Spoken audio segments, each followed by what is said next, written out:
I moved out on my own in 2013 and moved into an old house converted into a 2-floor apartment directly across from my future in-laws. The downstairs neighbors were loud, blaring music at all hours. Yes, all of the hours. Wouldn't cut the grass or take out the trash on our shared schedule. Crappy neighbors, but never bothered me directly. The guy was pretty chill when sober and would turn the music down a little when I texted him. He was okay until his girlfriend moved in. Now add shouting matches to the mix, and all of a sudden my request to turn down the music makes him turn it up. I can barely walk on my super thin floor without her banging on the ceiling with a broom. I was okay since I am a heavy sleeper and could sleep through anything. My wife moved in, and I quickly found out that she is quite the opposite. Fan on turned at a certain angle in the doorway of the bathroom. Door closed halfway. Blackout curtains with them taped to the wall so zero light comes through. Zero sounds other than the fan. You get the idea. I told her that we can't expect them to remain silent when she's ready for bed. We need to be reasonable, but the wall-rattling music needs to stop during the night. She hated it during the day, but I told her there's nothing we can do then, so she would go to her parents' house a lot during the day. I talked to neighbor guy. He said, "Yeah, man, that's cool, but it turns out the girlfriend wasn't having it, and his attitude then changed too. Yeah, well, it's our house so you can go for yourself if you think you can tell us what to do, and you can move out if you don't like it." Something definitely had to change once she was pregnant, and then the baby came. So I did the only thing I could do. I fought fire with fire and maliciously complied with the law to the T. I could only report them for noise after 11, 0 p.m.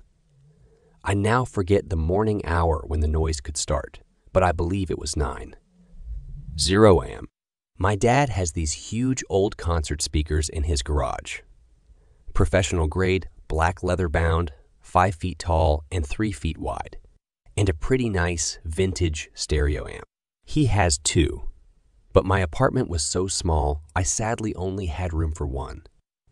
We replaced our coffee table with this thing, laid face down onto our thin office carpet.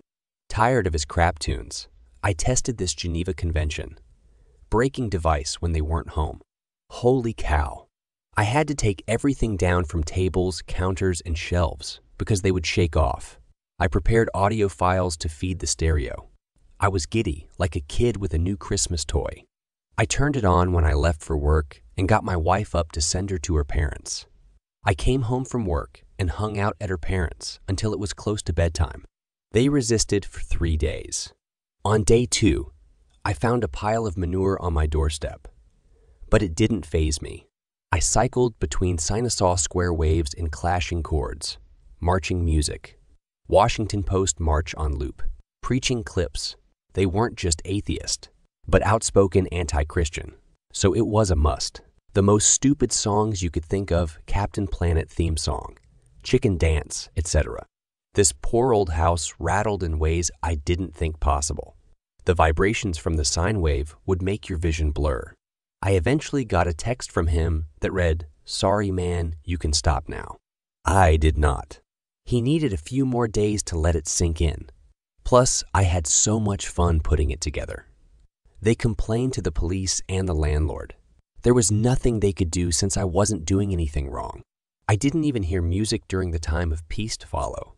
It was so quiet. They would build up their courage and try again every few weeks when I wasn't home. But my wife was. I then showed her how to tame the beast so she could let it loose while I was away. I had to give them a spanking every now and then, but they learned. They were so happy when we moved out.